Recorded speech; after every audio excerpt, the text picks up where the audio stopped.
Hey, Lloyd. So far, it is just you and I at the moment.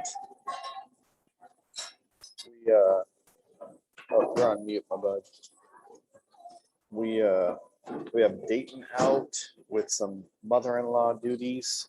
That's been the case for him really the whole time frame. Every week he sends me a message saying he's not able to make it because of mother-in-law duties. They've just taken Jeanette's mom in the house, and so apparently it's just overwhelming their schedule with her needs. And then Brandon and Jordan, who are oftentimes here, they are out today because they're headed to a game church convention. So they're going to go together and do some evangelism there at one of the booths. And so those would be three of our regulars. And then Malcolm's usually here, and he's usually on early. I haven't heard anything to the contrary from him.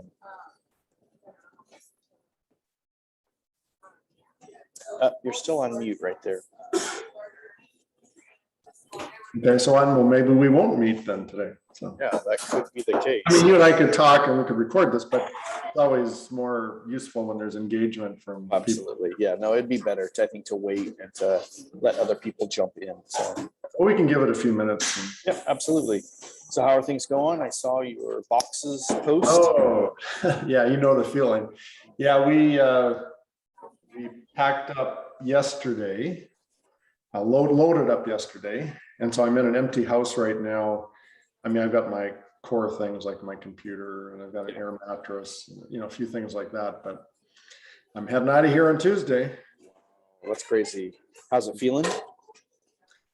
Yeah, I'm just overwhelming in many ways. I had not last night. Last night I had a good sleep, but the night before I had 1.5 hours of sleep. Just up all night trying to get the last things done before having to load up. So yeah, I was exhausted yesterday. Had a good sleep last night, but so just all of that. Just yep, I hear you. That's good. So Tuesday, and then you'll drive all the way down in one day. Are you carrying stuff with you, or are you having a moving company move it all? No. I mean, no. We're using similar to the pods, but U-Haul has what they call U-Haul boxes or U-boxes. And we're using those. And so they're driving it down, and then sometime the next couple of weeks it'll arrive. And good. So I don't have to worry about that. I mean, my car will be packed full of stuff, but yeah, sure. Just the essential stuff. That's good.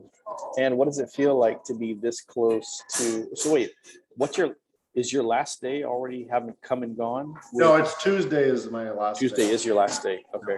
No. What's that feeling like? Is it? Yeah, I mean, you know, we had the farewell thing a couple of weeks ago, And yeah, I mean, yeah, I'm gonna miss it. Yeah.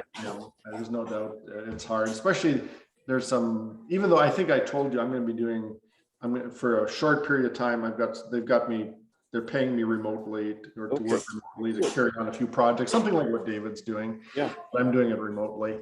And then I'll also be, that also will cover some training for the new person, wherever that is.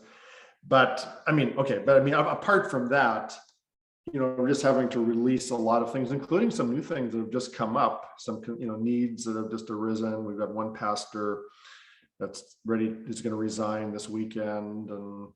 And it's like, wow, Yeah, that's a quick time for resign if you just now heard about it and yet it's happening this weekend. Wow. Yeah. Well, yeah, we just talked yesterday. I knew it was coming, but he decided yesterday that he's going to pull the plug. And so it's just, okay, I see. Yeah. Yeah, but so those kind of things. So yeah, it's but we've got things in place. I've got some things I've got to wrap up this weekend yet, administratively, to make sure everything is running smoothly. Yeah, I think I'm feeling it all the more just because there's clarity on the time. Mine's almost been reverse versus a clear date and then an extension. Mine has been kind of an extension and then now a clear date. And so, yeah, it kind of feels interesting to have, that right on the horizon. And I think my mind keeps going into how do I transition the stuff well? And by the stuff, I even mean, passwords and all of that kind of stuff. I don't know that I'm going to have anybody step into my role. So the idea of training or equipping somebody, so it's really just going to be itemized and released.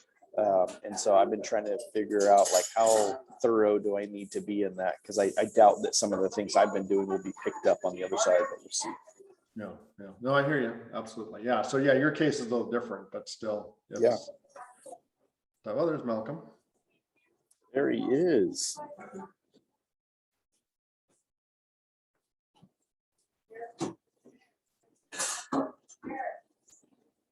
I'm standing today.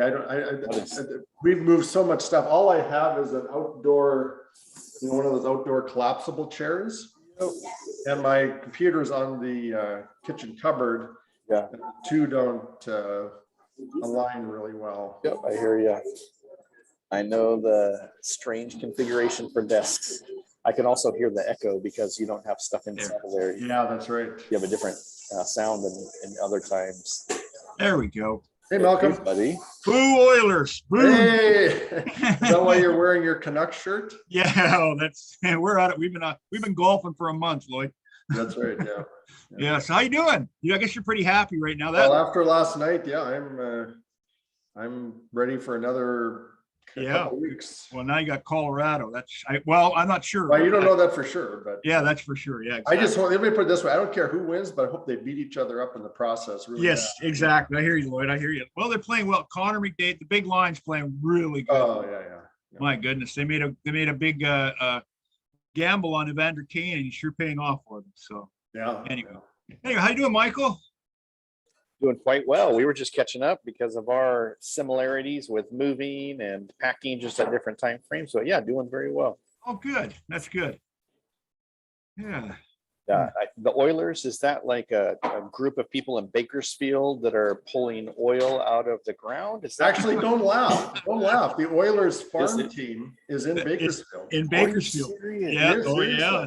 That makes quite a connection. Yeah. Think about it. Yeah. They're called the Bakersfield Condors. Yeah. And I've actually been to one of their games when I was down there at one point. So yeah, I've been to one there, Lloyd. I saw them play the Sharks farm team down there. But now Abbotsford, the Canucks have their team. I see Calgary moved their team up to Calgary. Yeah, from Stockton. Yeah. So yeah, they moved out of Stockton. Yeah, well, that's a good idea. Who'd want to live in Stockton? Of course, who'd want to live in Bakersfield? But that's a whole other story. Yeah, that's not exactly. They can bring moving to Hanford. Yeah. Pastor Bill, if you're watching this later on, we're sorry. Yeah, the people are going, what are they talking about? What are they talking about? I don't. Well, Bill's up in our part of the world this weekend. So. Oh, nice. Oh. Yeah. All right, friends. Well, hey, let's jump in and we'll hand the reins over to Lloyd to be able to guide us through. Though we're a small crew, we'll definitely work through the content, and then we'll navigate on the other end. Again, we had talked about, kind of an end time near on the horizon, but if we need to flex to be able to add for more, we can always do that as well. So with that, Lloyd, I'll hand it over to you. Okay, well, good. I hope people are watching the archives, at least if they're, to catch up with what's going on, if they do happen to miss. So yeah, today we'll just keep plowing ahead, and we do have, I think, 2 more sessions left. I've got one piece of content next week, and then in 2 weeks, so we're going to do like a wrap up, kind of bring it all together. So anyways, what I want to do today is take us kind of follow up a little bit on our discussion last time. Last time we dug in more specifically to what a missional community is. And I know it's just you, Malcolm, today, or Michael. I mean, you weren't here, but you probably know this stuff as well. But does anybody have any questions on anything that was talked about last week, just before we get on to today's agenda? No, I'm pretty good, Lloyd. I think it's pretty straightforward. It helped me. A lot of the stuff that we talked about last week, actually, I got to tell you, everything that we've been doing, it's actually been a big help to me and for our group, because I sort of forward everything on to them. And it's been very helpful to understand it's a process that we're going to have to go through if we're interested in it at all. And it looks like they are, Lloyd. They're very interested in it. And they'd like to know more about it. So I'm just gathering what I can, and we just have a discussion on it, like I said, on Tuesday nights, and they're very interested. So I actually said, well, you guys should join us on Friday. That's what you should do.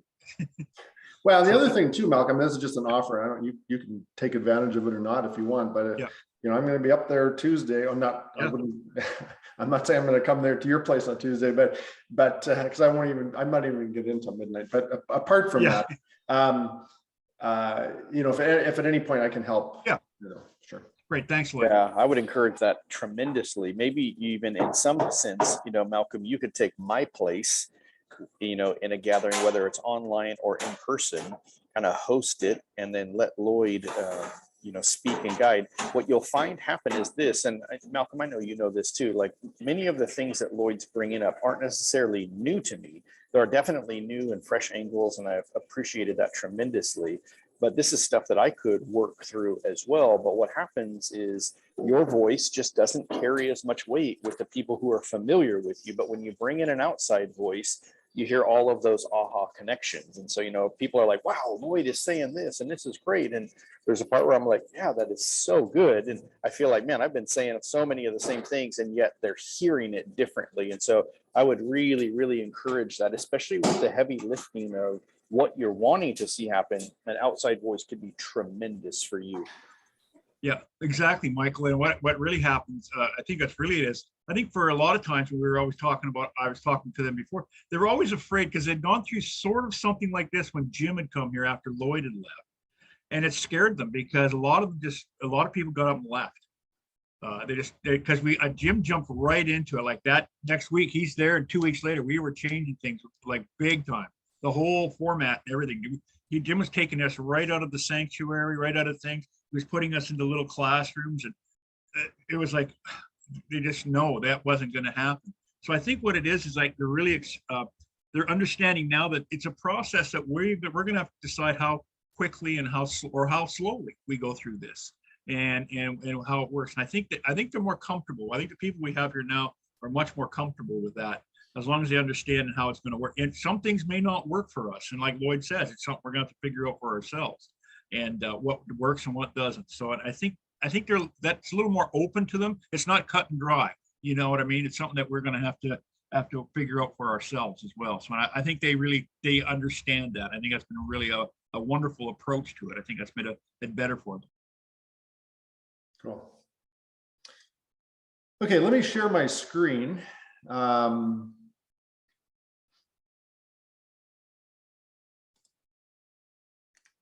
There we go.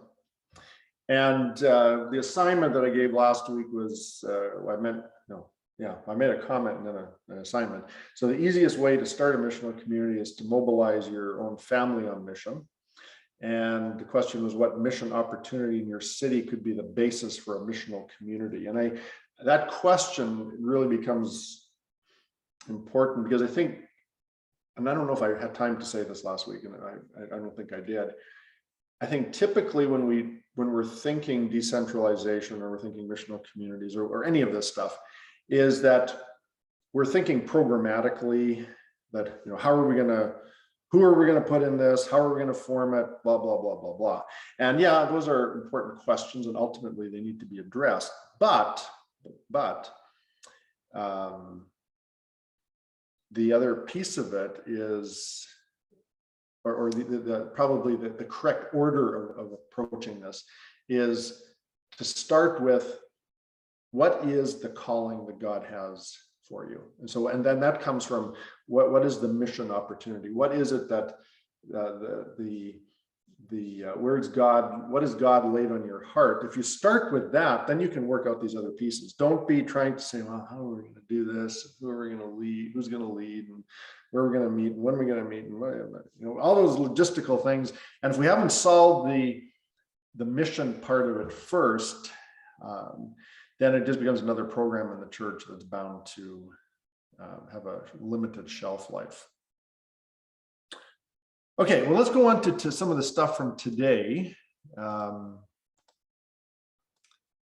So back to this this diagram, which you've seen many times before, where instead of a worship-centered, and I think maybe I shouldn't say worship-centered, but a worship gathering-centered approach to church, which has its limitations because it's a public space entity, is that we push our centers plural, to these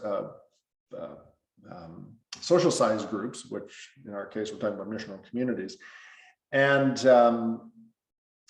then the center is still important, because there has to be a way to draw them all together. And in that case, we're calling it hub. Now I put /worship, and I'll talk a little bit about that in just a moment. But I want to spend time today talking about hubs.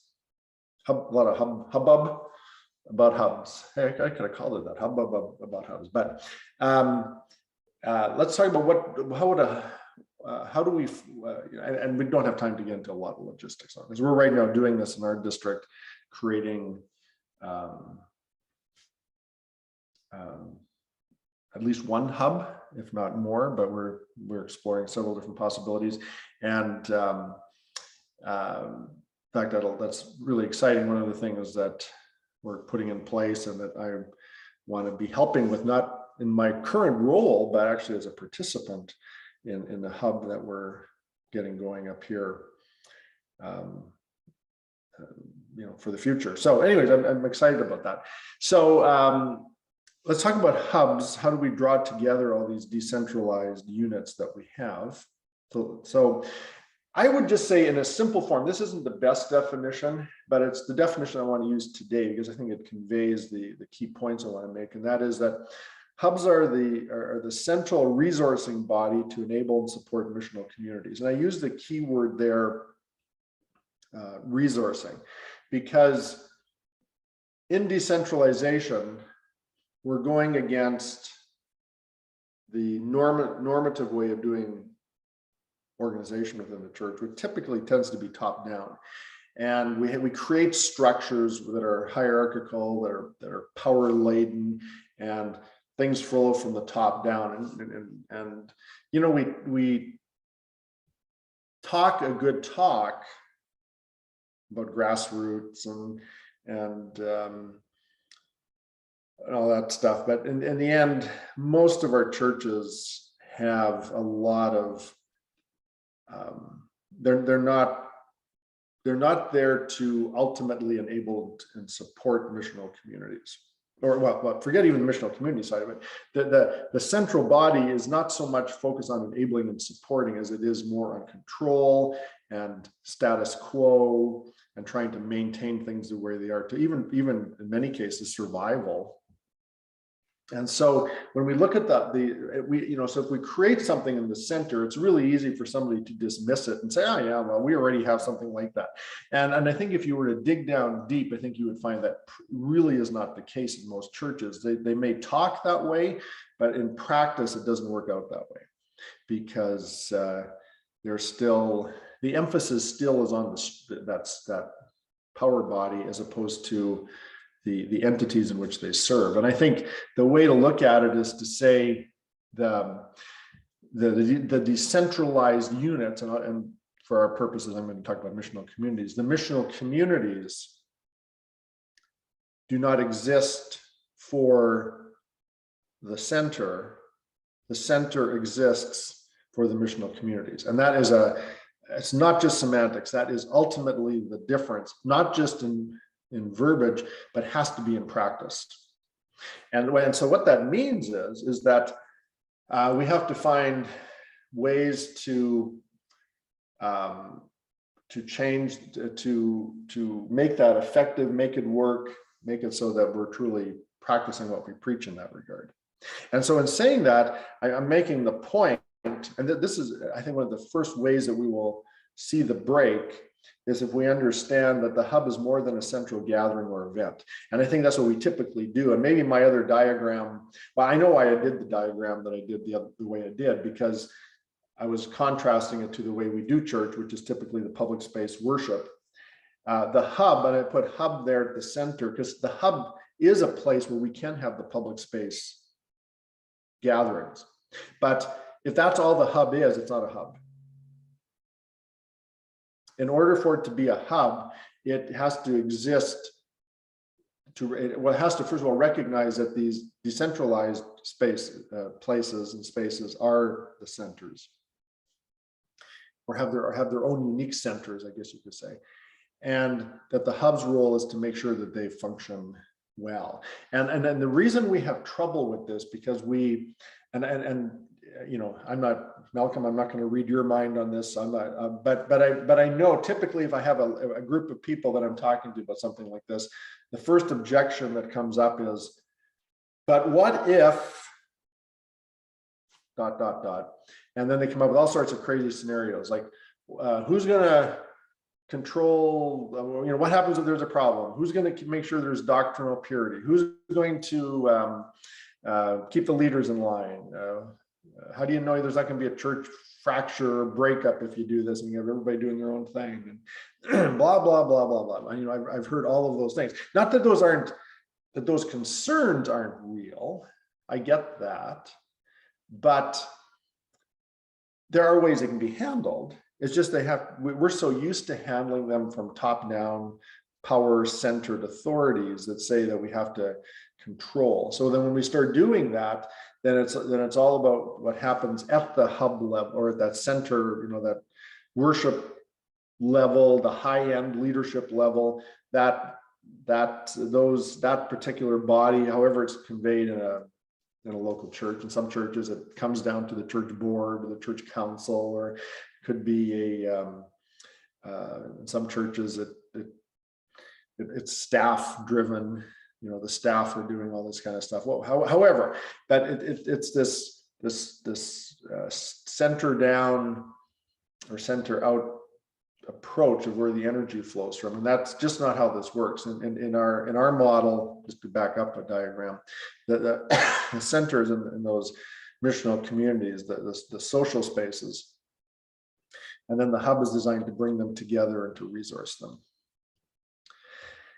Okay, so let's just talk a little bit more about that. So what do hubs do? I mean, there's a lot, and I've narrowed it down to, I think, 4 or 5 things here. So let's just kind of go through them. First of all is to network and train leaders. So the focus is really on leadership here, of the leaders within these various hub units. Sorry, not the hub units, in these various decentralized units in the missional communities, to make sure that they are networked, they're connecting with each other, they're being trained appropriately.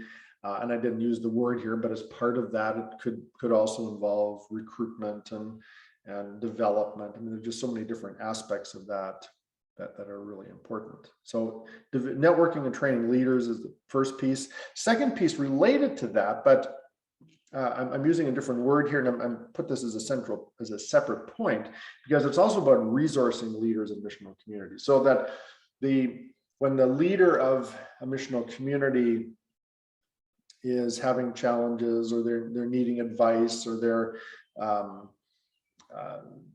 they're just trying to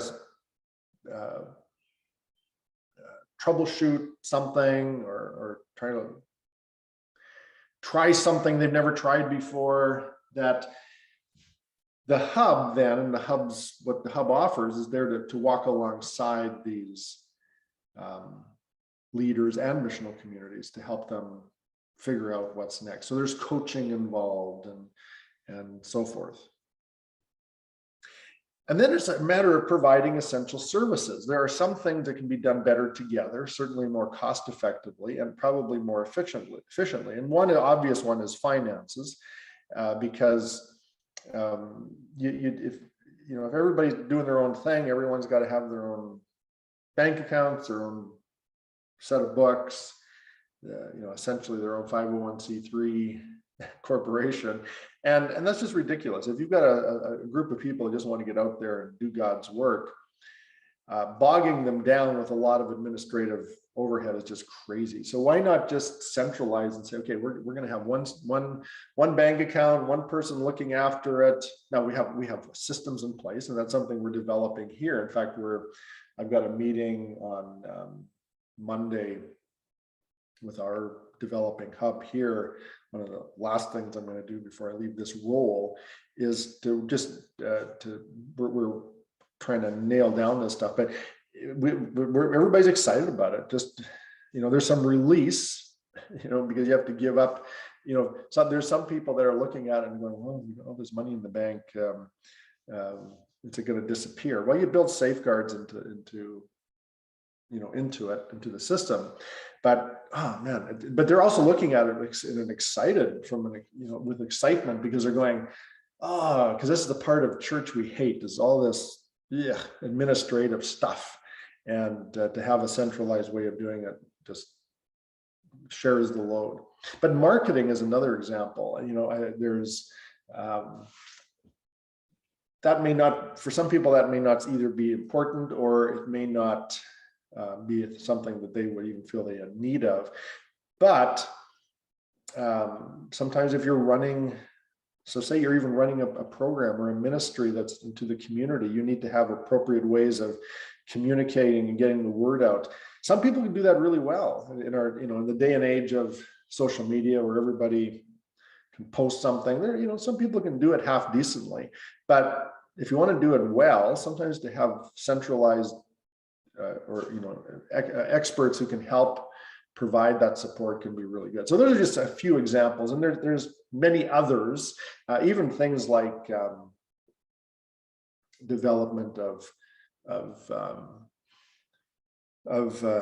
materials. If another example might be which because sometimes, so I'll give you an example. Let's say you have a lot of even though I'm a big believer in multi-generational church, I think this is where we need to be moving toward. Sometimes there is a need for, hey, we don't want to do something more specific for children or for youth, and each, I know so many churches that are just they're banging their heads against the wall because they don't know how to have a youth group. They've got one or two teenagers in their church, not enough to really do a youth group, and so they're frustrated. And it's like, well, why don't you pull together with some other churches and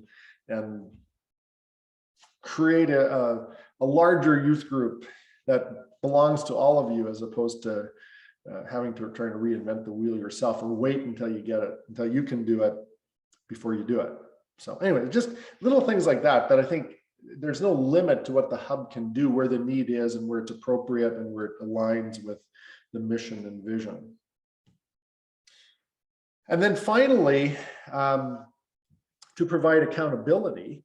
And this goes back to the piece of, and the objection that we hear is, oh man, if you decentralize, what if things get out of control? Well, yeah, I guess there's always that risk, but there is appropriate accountability. There are appropriate ways in which you hold leaders accountable, and you help leaders within accountable relationships. So hubs can provide that as well. And one of the things that we're developing, we learned this from the underground, and we're developing here in our hub up here in this part of the world, is to develop covenants between the hub and the the missional communities, so that everybody going into it knows what their expectations are. And if you don't want to be part of this, that's fine. You know, nobody's forcing you to. And if you don't want to, we bless you in the name of Jesus. But if you want to be part of this, there are certain accountable and it goes both ways. When you have a covenant, it's not a one-way covenant, it's a two-way covenant. So you covenant to do this and we covenant to do that. And together, if everybody knows what those expectations are, you have a much better opportunity to fulfill that. Where we get into trouble, this is why I think most churches have trouble with accountability and why they resort to centralizing as opposed to decentralizing, is because they don't lay out these expectations ahead of time. And then when troubles come, everybody's all up in arms and there's all sorts of problems because they're basing it on what their expectations were and not what the collective expectations were in some preset agreement. And so hubs can do that well and can make sure that everyone is functioning and that the body is functioning in a healthy manner. Okay, any questions on that? I just want to stop just to see a little bit, to see if you understand that or if you have any questions. I didn't cover everything, but I was looking at it and saying what might be most relevant for us in this discussion. These were kind of like the four that stood out to me.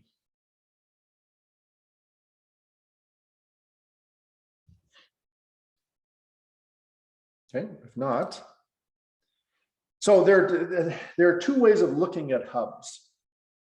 So if you're at all considering hubs at all in your whatever ministry you're doing, I want to encourage you to think of it from two perspectives. And so let's just take a look at that. The first one is internal. So there are internal hubs where you have your existing congregation. And what you're trying to do is, as you're working toward decentralization, you're building a hub within your congregation to support those decentralization efforts. So this would be more typical, I suppose. I mean, this would be, you could do this in any church, but especially if you're a larger church. If you're a large church that already is primarily existing in public space, not only in form, but even in size, obviously you're going to be doing, if you're going to be looking at a hub, your first priority is probably going to be to do that internally. Find ways to decentralize your church with social space settings, and then you have a hub to support those entities. But there are also external hubs, and we did talk about this when I was in Madeira back in February, and that is where, and I think this is especially appropriate for an opportunity for smaller churches to join with other congregations to form a shared hub. Now, I gave an example just a few minutes ago about, say, you did a collective youth program or something.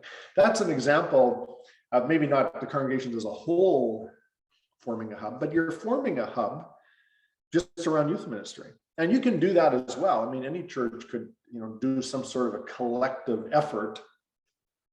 I know in the Church of God, the Pacific Coast Collective, in many ways, what we've been doing is we have, each one of our districts itself, each district is a strong entity, but we've joined with other districts to form this shared hub. This was an external effort that we have done to collaborate. Now, each district itself could do an internal hub.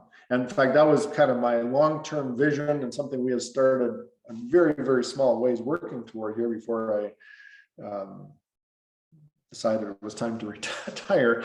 But I know that one of the visions that we had talked about in our district, and and it still may happen depending on future leadership and so forth, but there's some buzz about it here, is we were even talking about forming thinking of our district as becoming a hub, more as opposed to, and we've kind of moved in that way in small ways, but not in an official way, but to really say, hey, our district is here to truly support and strengthen our congregations but we're going to do it in a much more, not just a programmatic way, but in a deliberate manner that extends beyond that. So anyways, without, I don't want to get into that because it's kind of irrelevant, but I'm trying to just talk about, there are internal and external hubs, and there's so many different applications of it that you could make use of. But I think the external one now, as we're talking about that, especially is relevant. I mean, any church could do this. Big churches could have create external hubs with others.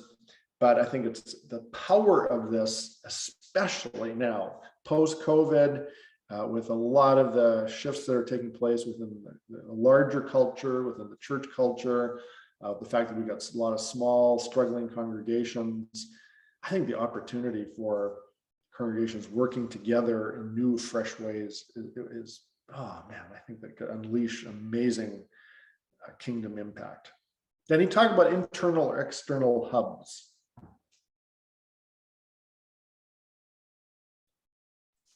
I think Lloyd, that what you talked, that makes sense to me. I think what happened, especially with COVID, has actually, and I think that's with especially with our church, and I think with a couple others in the district here as well.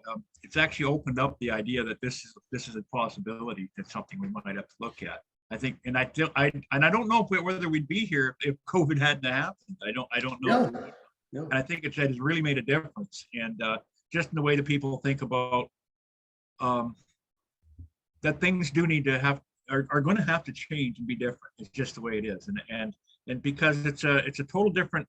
I don't know if you guys. I even find that even churches. I've been to a couple others that recently, and the whole atmosphere. I was talking to some of the pastors. There's a Christian Leaders Network here in Hanford, and I meet on Koinonia every Thursday afternoon. And I went over there and I was talking to some of the other pastors, and they were saying the same thing, that everything about even Sunday worships are totally, it's much different than it was 3 or 4 years ago.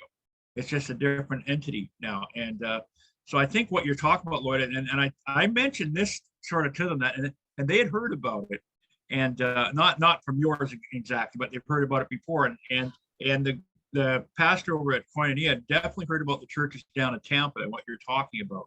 And he just thinks it's a wonderful idea. And I said, why he asked me, why are you thinking about it? I said, we're talking. I said, we got the folks at least having a conversation about it. And I think one of the things is, like you said, a church like ours would definitely probably lean more to the external. In other words, because we are small, we'd have to do things, and it's like a youth group. We got kids, but it really needs more. You know what I mean? And like you said, we'd have to do something with another church. We'd probably make it more workable and doable for us. And I don't think that's I think that's out of our realm in order to do. And I think it's important to see that. And I think that's another thing. I'm just seeing a more openness to people. And I think it's an idea that maybe that we could work through here. And right away, no, it might take a little while, but I think it's definitely doable. Yeah, no, good point. And you're right. I mean, I think as much as we bemoan the pandemic and all the upheaval that it has caused in negative ways, the positive outcome, if there is one, if you want to look at it positively, but I think there are. I think God uses these things to spur on, not that God, don't get me wrong, I'm not saying God created this just to do this, but that's my theology, doesn't go that far. But God allows these things, and God works and works with us, and as we work through these issues. And I think this is a tremendous opportunity for the church. This is one of those that we could look back on this time, both negatively and positively. Negatively because of the negative impact it has had, but positively because of new things that emerge. This time, some people might say that 2020 pandemic, way back when, someday in 2080 they're going to talk about that. Back in 2020, that pandemic was a big turning point in the history of the church, either for good or for bad. And I'm praying it's for the good. But you're right, there's an openness. So that's why I think it's important that as we're looking at this whole discussion of decentralization, I don't want this to be just a theoretical discussion. It's like everybody goes, yeah, that's nice. Cool. I would hope that we take it to heart, even if we don't apply it fully, man, engage with it, grapple with it, struggle with it a little bit, because we can't just keep doing things the way we were doing. That's for sure. Anyways, enough of my preaching. Lloyd, can I just ask one question? Yeah. Does it matter a lot? I mean, I would prefer, not personally, but it also, does it matter a lot on who you're sharing your hub with, sharing it with? Oh yeah. Like, does it matter, like if we share with Koinonia, for example, or somebody like that as well as everybody, does that matter? Or does it matter that you stay within your own Church of God? Or does it, you know what I mean? Yeah. No, that's a really good question. Because you could run into some little bit of conflict eventually. That's what I'm thinking of, because some churches have a little more severe doctrines than what we're talking about, or something a little odd, a little off the wall. So Yeah. No, good question. In fact, it's really interesting you mentioned that, because I think, and I mean, this extends even beyond hubs to just general partnerships. Sometimes, and sometimes they're similar, sometimes they're not, sometimes there's an overlap. But that being said, I've seen, we have a case where we had two of our churches, well, one of our churches here in our district that partnered with a local church in their city because they shared a lot in common. And as a result of that, worked together really, really closely, and eventually merged. Now, unfortunately, what the disadvantage of that is, of course, that they merge into a larger entity rather than decentralizing. And I mean, I think there's some, in their case, the merger was a good thing, but we kind of think beyond just, see, when we think merger, we're thinking bigger is better. Bigger isn't always better. Maybe sometimes it'd be better just to say, let's recognize the unique gifts that we have. Maybe it's better that we maintain our individual identities, but let's find this. And that's where the hub is different than a merger or a just a general partnership. A hub is a deliberate entity that is designed to support the existing entities that maintain their own identities. Because I think there's a lot of effectiveness in that. But there are those issues that come up. And so certainly some of them are doctrinal, some of them are cultural. So yeah, I don't think it has to be limited to within the Church of God. In fact, the beautiful thing is you can probably do it more. It'd be easier to do it this way with a church that wasn't in the same tribe, because you don't feel the pressure of having to merge or have to be everybody, you got to compromise, or somebody's going to take somebody over. You just say, no, we're here to, we're going to work together and support it. And we're going to have, this hub is going to be designed to support each of us in how we do our efforts. So no, I think there's great possibilities there. I think, though, that being said, the key is, and I made this point before when I was talking about covenants, is you've got to nail down those expectations. That's where it typically falters. So you have to have those hard discussions up front. Don't wait until they happen, until the problems happen, that you start looking at and going, okay, what do we do now? Of course, not everything is avoidable, but you have to take address things like, what if there are to what level are you going to come to agreement? How are you going to work through that? How's the leadership going to be structured to address those things? What type of accountabilities are going to be? Those are things that have to be addressed up front. So I think the key is get those expectations taken care of early. Don't, if you wait, you got a bigger chance of problems coming. Yeah, because what you'd be doing is the hub that you're forming, especially if it's external, would be the hub would be for the mission itself, not for the other, for whatever you guys have decided that you're going to do. It wouldn't be so much based upon doctrine or anything. Basically, it's the mission and community or whatever it is you're doing. So I think it's doable if you have a conversation with those people, that's what your goals are. Yeah, and I think there's, I think the advantage of this a method of doing a hub it takes a lot of pressure off of everybody, because I think if you do talk merger or anything, or people even suspect that there's merger in the wings, that then you raise all sorts of suspicion and defensiveness. Yes. This Yes. way, people can go into it knowing, no, we're not. I mean, if something happens, whatever, but that's not the purpose of this. The purpose of this is to strengthen what we're doing. And that's really what you're doing. Saying a missional community-based church, you're allowing each missional community to focus where God has called it to focus. And Yep. it's not cookie cutter. This isn't McDonald's. This isn't a franchise.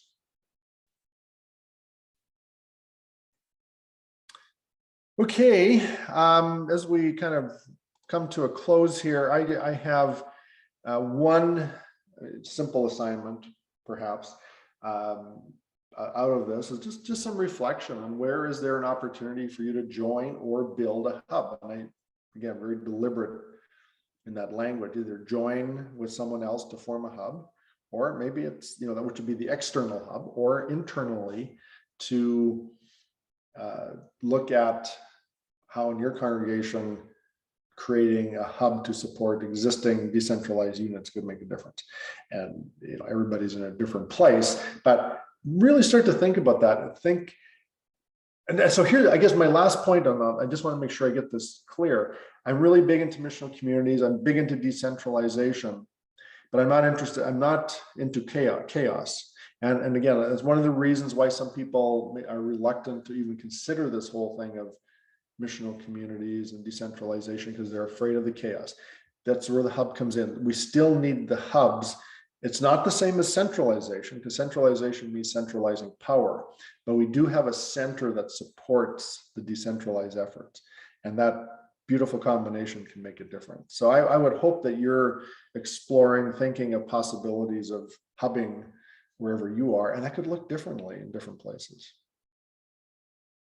Okay, any last comments, questions?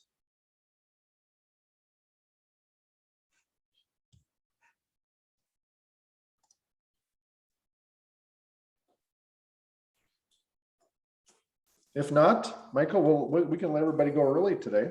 Yeah, There you you bet. go. I think There you go. there's a question forming in my head. It's a little bit more particular to my situation here. So maybe it's not germane to the conversation, but still is definitely hubbing. And I think what, at least the context you can hear it is, it's difficult to find a community to be a part of here that isn't already centralized. And then usually with centralization has its own boundaries set up. And so I'm just trying to think how can potentially, because there's a need we have for community and that we want to be a part of, but not community in and of itself. We want the missional community side of it. And so I'm just wondering, oh, wow, I wonder what it would be like to try to bridge some of that gap with some of those centralized entities. So it's definitely got some thoughts running. And hear me, this is not a sales job or anything of that nature, because there's a lot of stuff water's got to go under the bridge. But that's one of the reasons why I'm interested in this hub that we're forming here, not only to support the ministries that we have, but until I have another option available to me as I develop, and as Kathy and I work to be a family on mission and to develop a missional community, we're going to stay close to this hub that's developing here and feeling that's a place that we can plug into.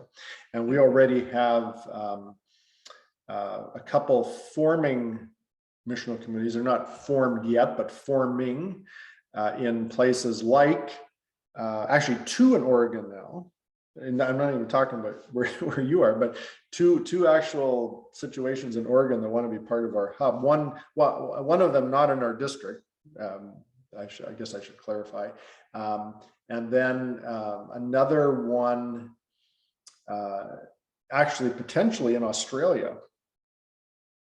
Wow. Which is really wacky in itself, but what you think, well, couldn't they find a hub there? Yeah, but in light of there's some unique aspects to that where this could be beneficial to them. So we got to think, we can think, I mean, it's not the same as having a local hub. Yeah, obviously, but there are some ways that we can tackle this until such time that we can create our own hubs. that's good. I love it. Well, Lloyd, again, thanks so much for leading us through helping Yeah. us to contextualize this, to really challenge us to think through practical ways to implement it. And so I'm really grateful for not only, again, what we're getting each time that we meet, but also what the archive is doing.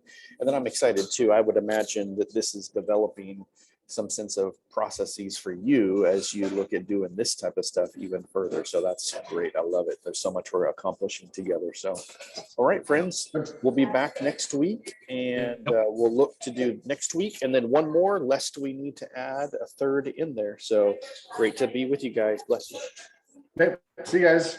Okay, see you guys. Bye, Lord.